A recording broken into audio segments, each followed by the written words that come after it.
Hello and welcome to 2CrazyMedia. I'm your host Matthew, this is Jason, and today we're going to do our weekly news roundup for the week. That's right, another news roundup on Sundays as normal. It's been a pretty light week, I'd say, for video game and movie news. But we do still have a lot to talk about in terms of video games and movie news. And before we get to that though, we always like to start with a quick question at the beginning of each video. So today, or this past week on Thursday, we had the Xbox Developer Direct. I got to talk about it on video, on my Thursday video, where I basically broke down, recapped it, talk about the 4 games that were revealed and my thoughts on it. But you were not on the video, so I just want to ask you for your quick thoughts on the Xbox Developer Direct this week. I thought it was good. I thought my favorite part was Forza. I think Forza 6 looks really good. Yes. I'm super impressed with what they showed. I was already excited for the game before the gameplay got revealed, but now I'm even more excited. Yeah.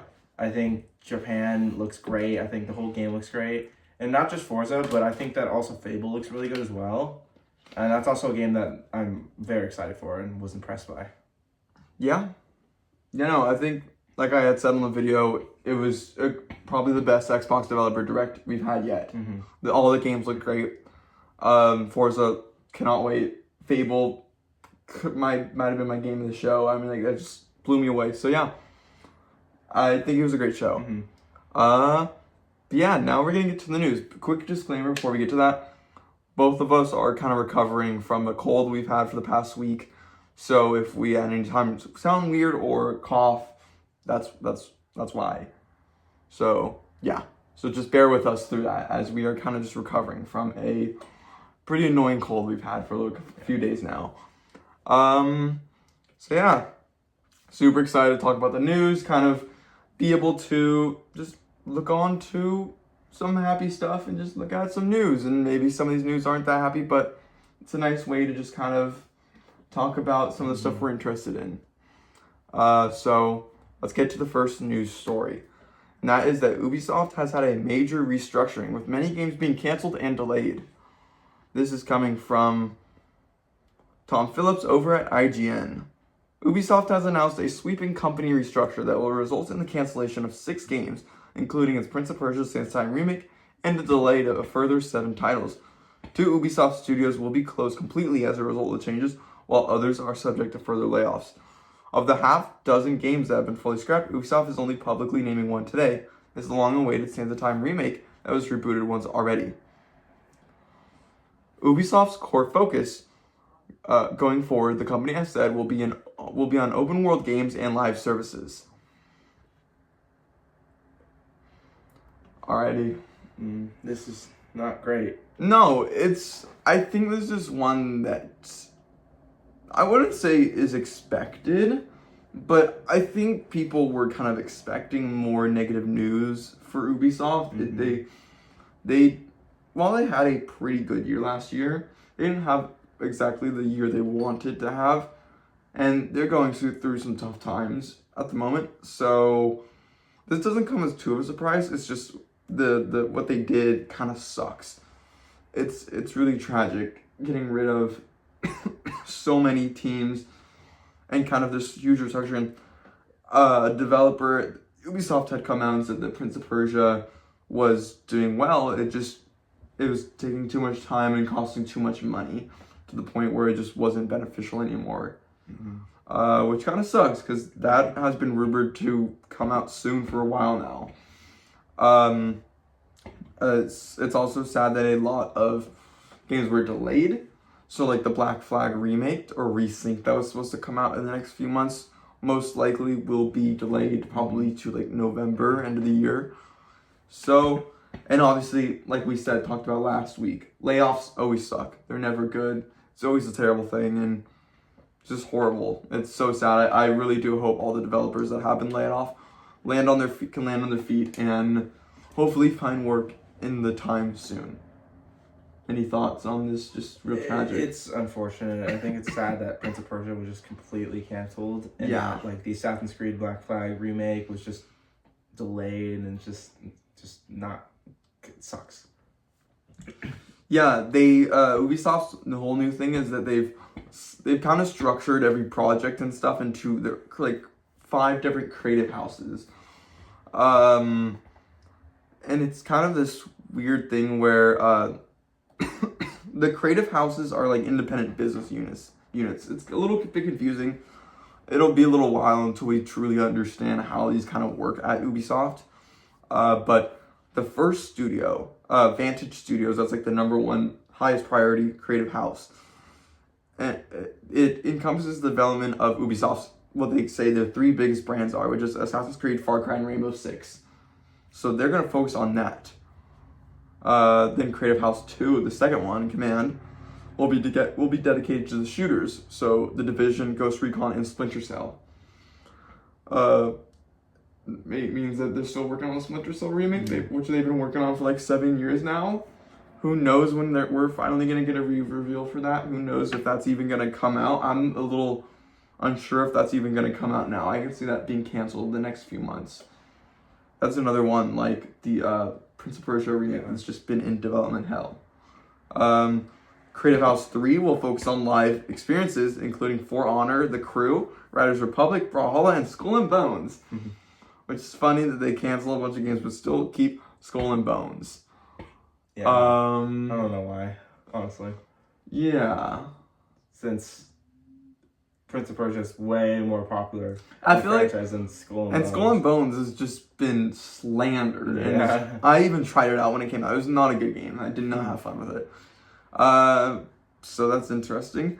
Creative House 4 will feature narrative-driven and fantasy-oriented series, including Anno, Might and Magic, Rayman, Prince of Persia, which they say is not a dead franchise, even though we don't think we're going to see another Prince of Persia game for a long, long time. And Beyond Good and Evil, which I think is the most surprising thing, is that you would think that'd be one of the games that they have finally canceled. That has been in the works for, I believe it is now the longest game ever in development. It's been in development for 16 years now. The first one wasn't even a big game. It was just a cult. It was just a cult classic. It had a cult following. But this game is said to be massive. I mean, like, we've seen it. We've seen gameplay before of it. But that was many, many, many years ago. That was like almost now like 7 or 8 years ago that we last saw it. And it's just, they've been developing it ever since. And who knows? I would be shocked if that does come out. And then finally, Creative House 5 will center on family and casual gaming, including Just Dance, Uno, Hasbro, Idle Miner Tycoon, Ketchup, Hungry Shark, and Invincible Guarding the Globe. That was a lot of words. So what are your thoughts on all this? I think it's definitely interesting splitting it into like 4 different creative houses. 5 different creative houses. I think that's interesting for sure. I also think it's interesting that they're putting a lot of focus on Assassin's Creed, Far Cry, and Rainbow Six Siege. Yeah. But like, you know, I'm not really surprised by that because those are like the 3 biggest games. Yes. It's definitely very interesting. It's interesting how there's no mention of Star Wars Outlaws, Avatar Frontiers of Pandora. And then like Watch Dogs?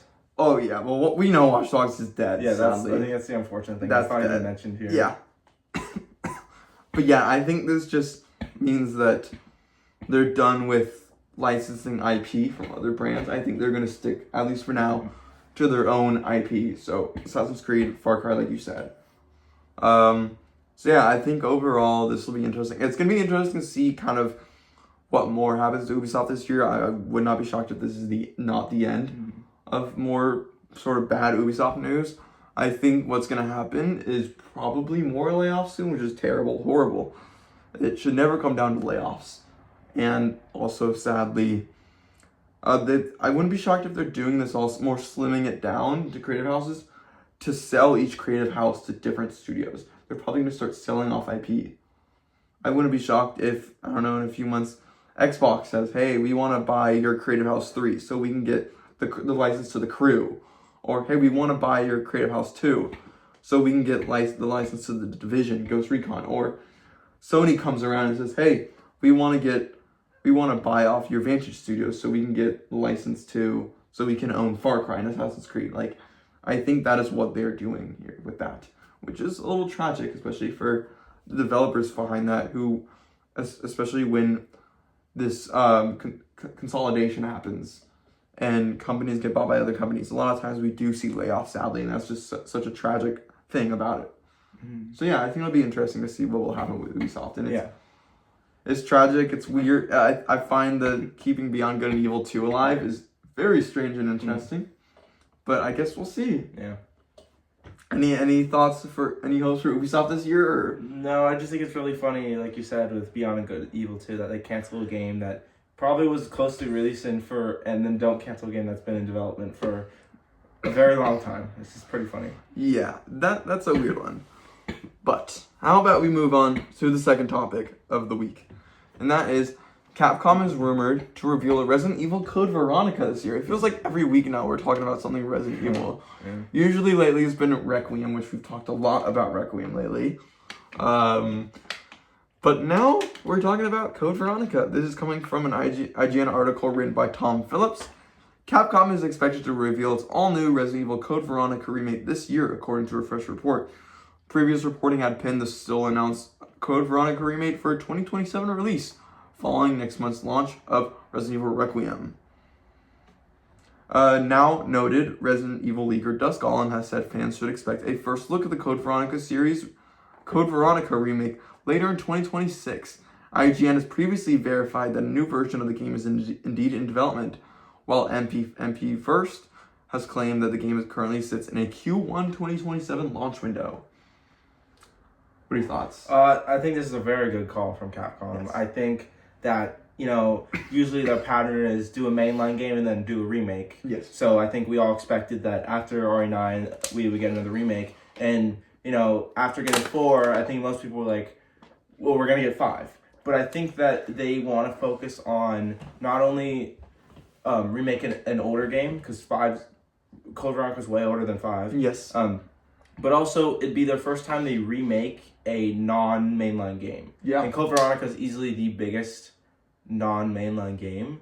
So, it's definitely a very good call to remake that game. And I also think that the release date of, most likely, in my opinion, probably early 2027 is kind of crazy. Because usually, there's about a 2-year difference between each Resident Evil game. So, that's like not even 2 years. So, it's pretty exciting that we don't have to wait that long to get another Resident Evil game, which is really cool. Awesome. I think it's so cool that we kind of are in such a awesome Resident Evil time, where this year is going to be such a massive year for Resident Evil. I mean, like, you have Requiem coming out. You have the movie from Zach Krager this summer. You have, hopefully, at least what we think could be a Horror Nights, house at Universal Horror Nights for Resident Evil. Mm-hmm. That's just rumored. That's not true or not. That's just what we hope for. But, so it's a pretty massive year for Resident Evil. And then to go straight from that into then immediately in the first coming months. That's like Q1 is anytime between January to March. Mm-hmm. Which means that we could be seeing this game February. We could be seeing this game in the first 3 months of next year, which is awesome. So Capcom really has shown no signs of slowing down Resident Evil. I'm excited. I don't know much about Code Veronica. I've seen some videos, seen some story breakdowns of it, but obviously never played it. I can't wait. I loved Resident Evil 4 Remake, and so I'm super excited. Looking forward to Code Veronica. Yeah. All the rumors about it kind of being a semi-open world game with like a motorcycle you can drive is interesting, and I'd be curious to see if we kind of have some of that in Requiem, maybe with a Porsche. I would love to. That's seriously like my dream for Resident Evil Requiem is if we get to drive the Porsche. I will be so excited. I already know it's going to be a 10 out of 10 game. But if we get to drive the Porsche at any moment, it's an 11 out of 10 for me easily. So yeah, I'm looking forward to this. Yeah, very much. Super excited. When do you think we'll see the reveal? Probably, if I had to guess, near the end of the year. But where? They always. I think either Game Awards. I think potentially Game Awards. I think I've heard a lot of people say that it's going to be revealed at Summer Games Fest. I think that's too early. That's too early. Way too early. I think maybe Game Awards, but I mean we'll have to do that. Seems a little too early. I think we're going to get a similar thing to the Resident Evil 4 reveal, where it's going to be revealed at a PlayStation State of Play. Yeah, maybe. Most of Resident Evil games have been revealed at PlayStation showcases or State of Plays recently. Mm-hmm. So I wouldn't be shocked if we see this at a State of Play in like September, and they usually do. So yeah, I don't think Game Awards, and I don't think Summer Games Fest. Mm-hmm. I think Game Awards is too close, and Summer Games Fest is too early. Yeah. So I think a good State of Play is a perfect area for that. Any final comments on this? No, I'm super excited for RE9 and what comes after RE9. Do you believe this? Oh yeah, I do think Code Veronica is the next game. Yes, for sure. I also think this isn't in here, but I do think that Resident Evil 0 will also be revealed and will come out close to Code Veronica. You think so? Because they're both smaller games. I think that it might be a little while until we get I think 0. that maybe we'll get Code Veronica next year, and then 2028 we'll get 0 maybe. Okay, yeah, I can see that And happening. then after that, maybe RE10. We'll see where they go from there. We'll see. Do you think we'll ever get finally RE5 remake? I think after Resident Evil, I think in a few years, yeah. Okay. When it's even more dated than it is. I think it's not even old enough to get a remake yet. It's still, the game still looks decent. Yeah. I agree. Alrighty, on to the next report. Which this just happened today. A new Super Mario Galaxy movie trailer has released today, and it features Yoshi. This is coming from Tom Phillips over at IGN. Nintendo has revealed a new trailer for the Super Mario Galaxy movie during this weekend's surprise Nintendo Direct, showing off Yoshi and several other classic characters making their big screen debut. What do you think on this? I like the trailer. My favorite thing about it was that it seems like the movie's going to include a lot of references to Super Mario Odyssey, which I really like because Super Mario Odyssey is one of my favorite games of all time, and it seems like there's a lot of that in the movie, Sand so Village I'm super excited for and the pyramids. And that. A lot of it. A lot of it. Yeah. That's just super exciting for me.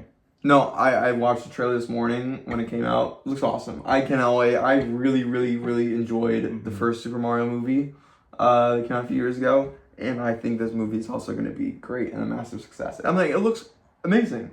And Yoshi, I love Yoshi. Yeah.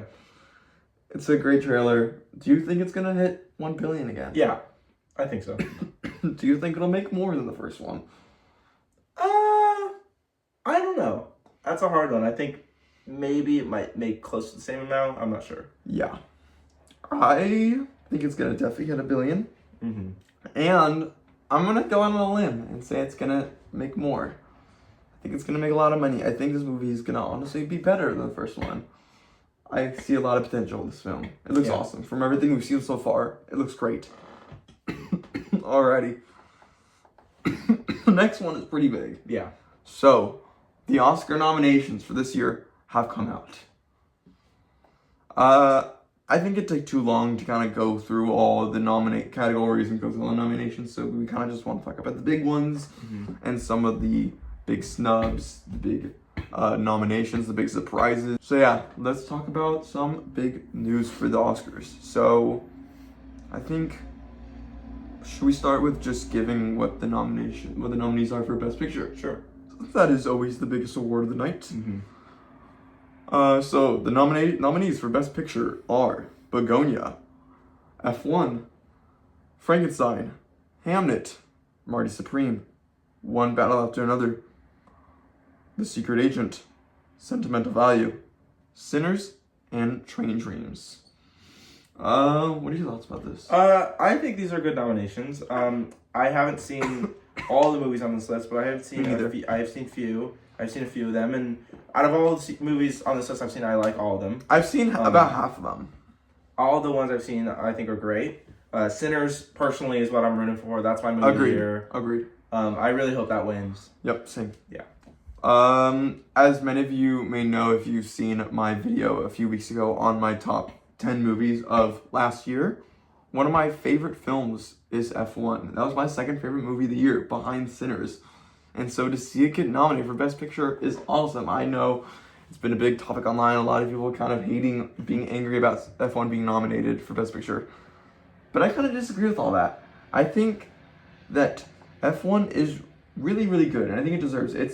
It's not doing anything crazy. It's not doing anything that is, so to speak, like masterpiece Yeah. worthy or anything like that.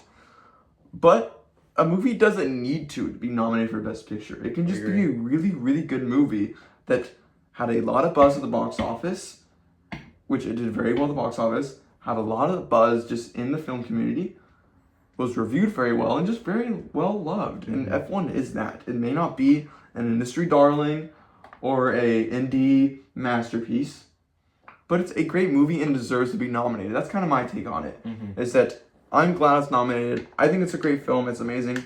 I don't think it's going to win, but I'm just so happy it's nominated. I think the other interesting thing is Wicked. Wicked was snubbed. Yeah, I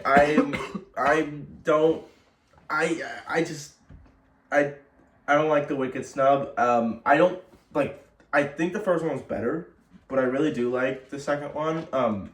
I think my biggest problem with that is that it wasn't even nominated for Best Original Song category, which I think is a little weird. Yeah, I agree. At least give it that. Yeah, I agree. That I couldn't believe. I'm, not too shocked it wasn't nominated for Best Picture. Yeah, me neither, but I think it should have been the nominated original for that. song is crazy, because I don't think that's a very good category at the moment. Yeah. It's not a great. I think, obviously, my choice for that one is I Lied to You from Sinners. Yeah. The rest of them, either I just haven't heard or I don't like that much. So, I don't know. That's a snub that I can't believe. Yeah. But other than that, I like all the nominees. They're all good films from the ones I've seen. I like them all. The ones I haven't seen, I've heard they're very good, and I think are deserving. For Best Director, we have Chloe Zhao, who directed Hamnet. We have Josh Safdie for Marty Supreme. Paul Thomas Anderson for One Dial to Another. Joaquin Trier for Sentimental Value. And Ryan Coogler for Sinners. Awesome. Yeah. I'm shocked Guillermo del Toro didn't get a nomination, but hey, all the nominees are great. The Best Actor nominees are pretty obvious. It's Timothée Chalamet for Marty Supreme, Leonardo DiCaprio for One Bout to Another, Ethan Hawke for Blue Moon, Michael B. Jordan for Sinners, and Wagner Moore in The Secret Agent. Best Actress, most of them is pretty normal. We have Jessie Buckley in Hamnet, Rose Byrne for If I Had Legs I'd Kick You, Renata Reinsve in Sentimental Value, Emma Stone in Begonia, and then Kate Hudson for Song Sung Blue, which is the interesting one. I haven't seen Song Sung Blue yet. I haven't really heard much people talk about Song Sung Blue, but good for Kate Hudson. Yeah. The rest of them are all, I'd say, pretty similar to the rest of the award shows. I feel like it wasn't the nominees this year weren't a big shock to me, other than a few.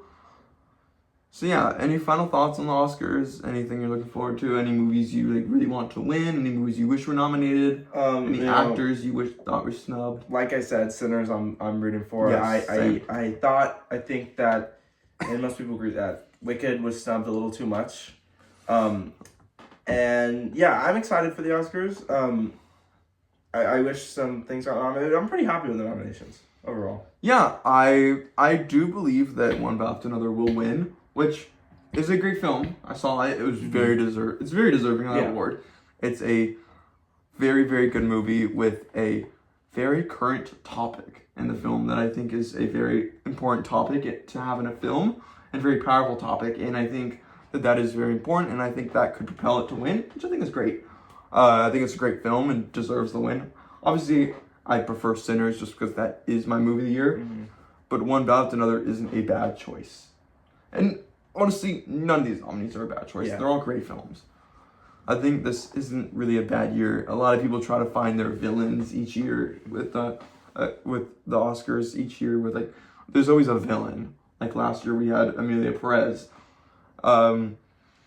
This year, I don't really think there's a villain. A lot of people are trying to pin F1 as the villain, but I totally disagree. Yeah. I don't think there is one. I think every movie nominated is great. Anything else? No, I'm excited for the Oscars. So am I. That is coming March 15th. So, a few months. But it'll be here right around the corner. Alrighty. Next news. This is a pretty fun one, I'd say. So, High Guard reemerges this week with only a day until release. That's right. The day we're recording this on Sunday, the 25th of January. High Guard releases tomorrow. This is an article coming from Wesley Ian Poole over on IGN. High Guard has re-emerged after going dark following its much-discussed reveal at the end of the Game Awards last month with a launch showcase that reaffirms it is really coming out next week. Due out January 26th, High Guard ended the Game Awards 2025 with its reveal trailer, and it gave fans a new look at a new free-to-play PvP raid shooter from some of the creators of Respawn's Apex Legends and Titanfall. Players will ride, fight, and raid as wardens, arcane gunslingers sent to fight for control of a mythic continent. What are your thoughts on this one?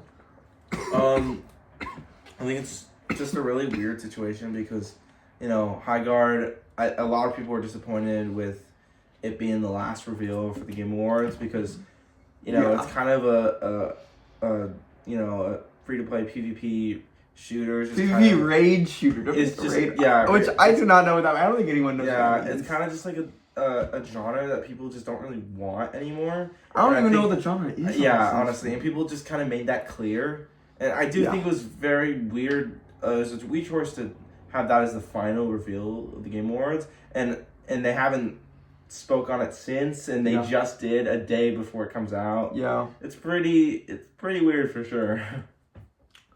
Yeah, no, I find it, and we've had conversations off camera constantly about High Guard recently in the past weeks. Like everyone on the internet has about, where's High Guard? It was the big talk of the town when it was revealed at the end of the Game Awards, the final reveal. And everyone was kind of calling it Concord 2 and stuff. And so we had conversations about it off camera about where is it. And I always kind of stood behind the theory that the reason it's still going to come out January 26th, and the reason they weren't showing anything was that no matter what they showed, no matter what trailer, no matter what they said, no matter what they had revealed about the game following the Game Awards, they would just get so much hate on the internet. You'd have people on the comments constantly just spamming Concord 2, this game's going to fail. So this is smart. Literally 2 days before it comes out, finally be like, hey, still come out, let the game do the talking. They had a bunch of content creators and YouTubers out and media out on Wednesday in LA to play High Guard early. We'll get to see that and new live stream coming tomorrow. And yeah, I'm really interested. I'm gonna play it tomorrow. Mm-hmm. It's free. Might as well give it a try. Most likely, my Tuesday video this week will probably be my first thoughts on High Guard. That'll probably be the video, so look forward this Tuesday. I'm going to play the game probably all day tomorrow, really get my thoughts, play it all day, and then have my sort of first thoughts on the game on Tuesday. So look forward to that. But are you going to play this game? Are you interested in High Guard? I'll probably give it a try. It's not a type of game that I'm a big fan of, but I will definitely try it. I think it'd be pretty funny if the game ends up being really good. Yeah, and I think that it's. I honestly think is what is gonna happen. Like, I am predicting this game to be good. Like, because obviously all the people that went to go play it on Wednesday they're embargoed. Mm-hmm. They can't talk about the game yet.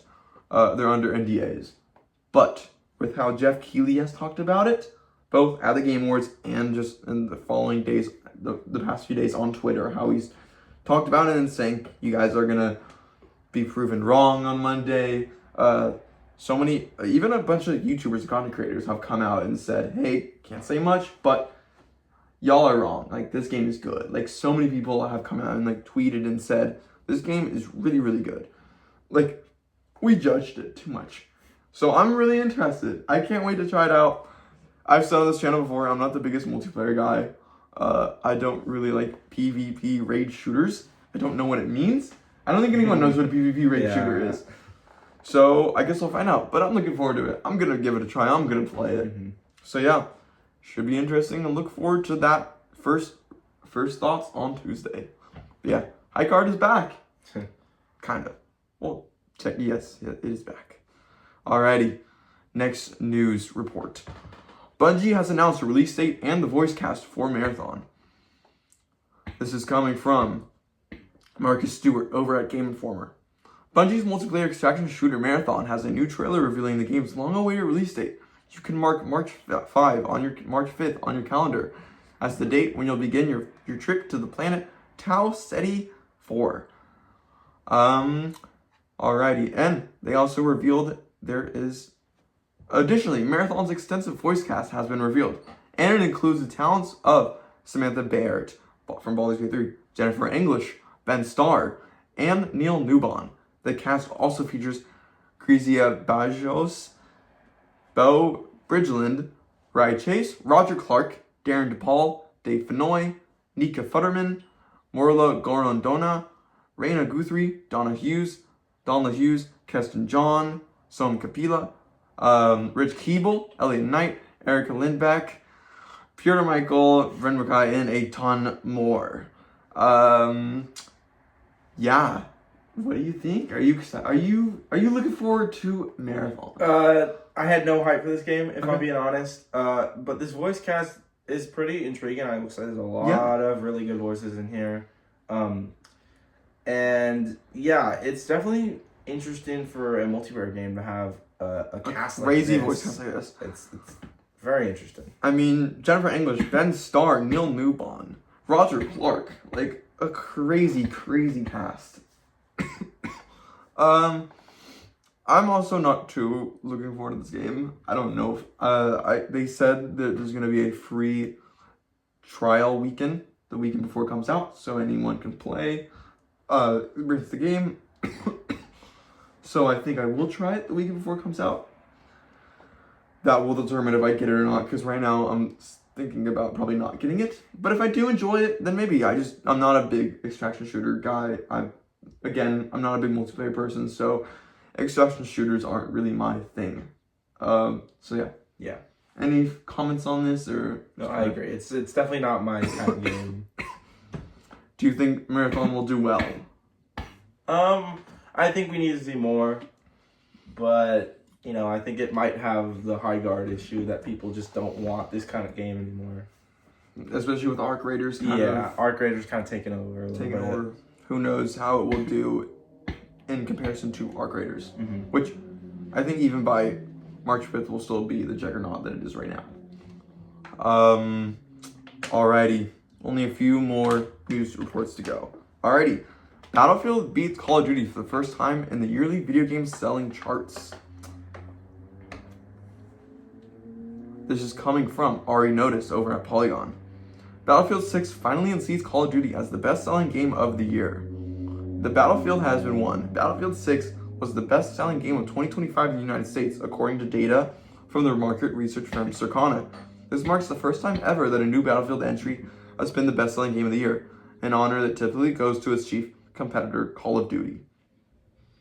What are your thoughts on this? I think this is a clear indication that COD is kind of falling off, and they're not releasing the best games that they can. And if you played Black Ops 7, you would know that. But Black Ops 7 was terrible. Trust me, I played it. Yeah. I tried the story. The first hour, I stopped after the first hour. I was so disappointed. I did not like Black Ops 7, and I liked Black Ops 6, but I didn't like Black Ops 7. Like Black Ops 6 was fine.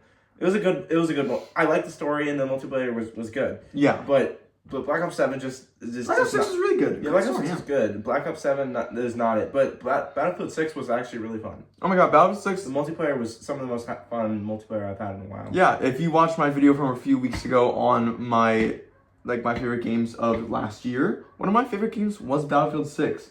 I was so shocked. I've kind of always played the new Call of Duty of the year just to try it out. And not usually Battlefield. I was never really a big Battlefield guy, but I decided to pick up the demo, beta. We first tried it when it first came out, and I fell in love with it instantly. That game is crazy. It's some of the most fun I've had in a multiplayer game last year. It was a blast, and it's a really good game.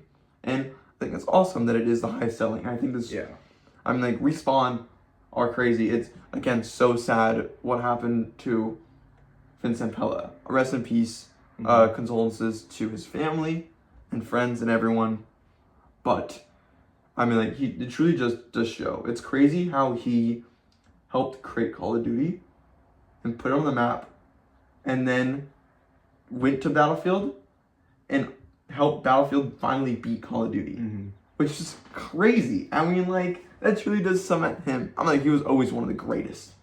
But wow. And Battlefield 6 is so good. We talked about it. So good. So yeah, I think this is awesome. What do you see for the future of Call of Duty? I think Battlefield has a bright future ahead of it with this. Not great for COD. I think they need to lock in if they want to get their crown back. Yeah. I was thinking it's really, really cool to see, after Battlefield 2042, was it? Ooh, I did play that. That was very Which was a blunder. No one really liked that game. It's really nice to see them bounce back after that and release a really good game. I mean, a lot of that is, leadership from Vince Zampella. But, I mean, I'm excited to see where Battlefield goes next with constantly updating Battlefield 6, what the next Battlefield game will entail. I can't wait. I don't think Call of Duty will ever go away. It's a franchise that is unkillable, no matter how bad it does. But I hope that Activision can learn from this and do better. They've already announced that due to this, they will no longer release games of the same franchise in back-to-back years. Yeah. Like they did a few years ago, they did Call of Duty Modern Warfare 2 and then Call of Duty Modern Warfare 3 the year after, which didn't go too well. And then they just did Battlefield 6 to Battlefield 7, which was not good. And it did even worse. So they've realized we're not going to do anymore. Next year's Call of Duty is rumored to be Modern Warfare 4. So we'll see. I hope it's good. I hope it's better than Battlefield's Call of Duty Black Ops 7. We'll have to see. Yeah. But yeah, any final thoughts on this one? No, I'm glad to see Battlefield's success, but not so much Call of Duty. That sucks. But for it being the best selling game of the year, awesome. Yeah. Final question for that. What do you think it'll be the highest selling game in this year? If you could predict. Well, I think it. I think there's an easy answer. I think if it comes out, GTA 6. Yes. But yeah, we'll have to see. I think behind that you'll have games like Forza, which will definitely be. I think Resident Evil will be up there. Resident Evil, Forza. I think those will be the kind of. I do think Resident Evil is gonna break the record that RE2 set. Oh, for sure. Yeah. For sure, 100%. But I don't think anything could hold even a 10-foot pole to GTA 6 if it does come out this year, which I do think it will. We've talked about it many times on this channel. I think it's coming out this year. Alrighty. Alright, so second to last news report. Crimson Desert has gone gold. This is coming from Wesley Yenpool over at IGN. Crimson Desert locks in March release date as dev acknowledges strong anticipation. Crimson Desert has gone gold, locking in its global release date of March 19th. 2026. That's across PC via Steam, PlayStation 5, Xbox Series X and S, and Mac. What are your thoughts? I think it's cool. It's definitely a game I'm interested in, and I'm kind of interested in playing. The thing I find it's not like it's to do with Crimson Desert is that Crimson Desert is actually getting a Fortnite collab. Yes. Which I think is definitely very interesting because it's not something I would expect to be out of the Fortnite, but I think it's really cool, and. Yeah, I just think that getting a collab is like super sick to get to like make the audience even bigger. Yeah, I'm looking forward to Crimson Desert. We've talked about it a couple times on the channel now. I will be playing it probably when it comes out. I am looking forward to it. I think it will be good. I don't think it's gonna be as good as some people expect it to be. I think it's just it seems like so big. I think there's gonna be some areas that people kind of find to be, oh, that's not that great. That's not that great, and that might kind of weigh the game down a little bit. Like, I feel like, at least from what I've seen, the story doesn't look the best. It doesn't look the most promising. While, like, the world and the gameplay and everything else looks amazing and awesome. And, like, too good to be true, honestly. So, yeah, it's awesome that it is coming out. So that going gold, if you don't know what going gold means, it means a game is, they've locked in release date. They are now making physical copies for it. So discs and stuff, which means the game is coming out. You're not going to delay a game if you already made discs. So that means it is coming out on March 19th. I'm excited. Will you be checking out Crimson Desert? Maybe. It does look very good. Yes, it does. Alrighty. For our final report, we like to end each episode on a little bit of a theme park news. So we're doing that one as well right now. So Universal is bringing Pokemon to life worldwide. This is coming from Vicky Blake over at IGN. Universal Studios bringing Pokemon World to life as it rolls out world-class attraction in global locations. A world-class Pokemon attraction is coming to Universal Studios' chain of theme parks, offering an interactive experience, hopes to stimulate all 5 senses. While it's unclear if this will be part of Super Nintendo World or be a section of the park in its own right, the global development project will first launch in Osaka, Japan, and then be delivered across the company's global footprint and bring the Pokemon world to life in unprecedented, interactive, and rich way. What are your thoughts on that? I'm gonna be honest, I'm not the biggest Pokemon fan, but it is always cool to see a new IP come to a theme park like Universal. Yeah, So I'm excited for this. I'm all very excited for this. I think that after the slam dunk of bringing Mario and Super Nintendo World to all the parks worldwide, we've seen it now in Florida Epic Universe. We see it for a couple of years now over at Hollywood, which we've been to many times now. I really do I love Nintendo World. Yeah. It's awesome. It's so cool. It's so crazy walking in there and being transported into that world. I even like the ride. While it does break down a lot and the lines are always way too long, it is a fun time. And I love seeing Nintendo properties come. And I think Pokemon is probably, other than Zelda, the best property they could bring to the park. Yeah. I think it's a genius idea. I think it's awesome. I think it's going to bring in so many people to the park. Even more than Nintendo World did already. Because Pokemon is massive. It's the highest earning brand ever of all time. Yeah. According to Wikipedia at least. So Pokemon is a juggernaut, obviously. In every facet of life and entertainment and everything. So I think it's awesome. What do you think this could be? If it comes to Hollywood at least, because our park is Hollywood. I think it might. It's possible it could be an extension of Super Nintendo World, but I don't know. It could be separate. I think it's gonna be its own separate thing. Yeah. Why include this with the Mario stuff when you can make it your own thing? Yeah. Where do you think it could be in the park then? I don't know. It's kind of hard to make room in Hollywood, more than it is in other areas, but I thought for the longest time it's gonna replace Simpsons Land. Yeah. Obviously, Simpsons Land will probably go in the next few years. Thankfully, I know we're not big fans of Simpsons Land. Just the ride is, I do not like that ride at all. Yeah. Simpsons ride, it makes me sick every time. It's not fun. And also, since Disney now owns the rights to Simpsons, I do think it's going to be out of the park sooner than we think. So, what do they replace it with? Why not Pokemon? I think it'd be a great idea. Get a lot of people in the park. And I do believe that Pokemon is coming to the park. Who knows when? Probably this will be in a while. Yeah. 2030, the earliest. Yeah. But I think this is awesome. I'm super looking forward to this. Any final thoughts? No, I'm excited. It's always cool to see Universal get new IPs. So I'm down for it. Would you want to see Zelda come? Honestly, I would prefer Zelda over Pokemon. I agree. But I'm fine with Pokemon. But I can honestly see Pokemon come to Hollywood more than Zelda. I can see Zelda coming to Orlando. But Hollywood, I think for now, Pokemon. Yeah. Seems like the right bet. Alrighty. That is all for today's news roundup. If you enjoyed, if you have any comments, any news that we may have missed, any errors we may have had, any of the news, please comment down below. If you have any video suggestions for any of the Tuesday, Thursday videos, any topics you'd like for us to cover, also put it down. And if you enjoyed the video, make sure to like and subscribe. And we hope you have a good rest of your day. Again, final time I'll say this, on Tuesday, the Tuesday video will be my first thoughts on High Guard, which is releasing tomorrow. So hope you can stay tuned for that video. But yeah, that is all. Thank you so much for watching. And have a good rest of your day. Goodbye.